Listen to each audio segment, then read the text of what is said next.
हाय मैत्रिणींनो, रुचिरा खव्यामध्ये तुमचं मनापासून स्वागत आहे. हलकं असं काही करायचं असेल तर आपण कॉर्न राईस करणार आहे. आता बघूया आपण त्याच्यासाठी लागणारे साहित्य. कांदा चिरून घेतला आहे, कढीपत्ता आहे, हिरवी मिरची आहे, शिमला मिरची आहे, गाजर आहे आणि याच्यात तुम्हाला ज्या आवडतात त्या भाज्या तर पण तुम्ही घेऊ शकतात दुसऱ्या. आणि कॉर्न घेतले, मका घेतले, ब्लॅक पेपर आहे आणि जिरे, लसूण, आल्याची पेस्ट आहे, लिंबाचा रस आहे. आता आपण तेल तापत ठेवले, जिरं टाकूया. भात आपण घेतलाय शिजवून, तुम्ही शिळ्याचा भाताचा पण करू शकता. कांदा, कढीपत्ता आणि हिरवी मिरची टाकूया. त्याच्यात ना गाजर टाकूया, शिमला मिरची टाकूया, कॉर्नचा भात करणार आहे आपण, कॉर्न टाकूया आणि छान परतून घेऊ. आणि याच्यावर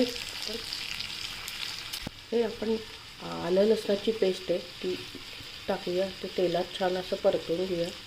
पेपर टाका, पण ब्लॅक पेपर टाकूया. तुमचा जेवढी क्वांटिटी आहे त्याच्यानुसार टाका. मीठ टाकलं आहे त्यामुळे नावाला मीठ टाका. त्याच्यावर झाकण ठेवूया, थोड्या वेळ परतून घेऊया, सगळं मिक्स करूया. झाकण ठेवूया 5 मिनटं, झाकण करूया. आता हा भात टाकूया याच्यात, छान परतून घेऊया त्याला. असा हा कॉर्न राईस येतो. तिथेच आपण शेवटी आता लिंबाचा रस टाकूया. झाकण ठेवूया 2 मिनटं. छान बघा, आपला भात एकदम टेस्टी असा झाला आहे. तर कशाने खायची इच्छा होईल असा हा टेस्टी मकाचा भात होतो. आता प्लेटमध्ये सर्व करूया.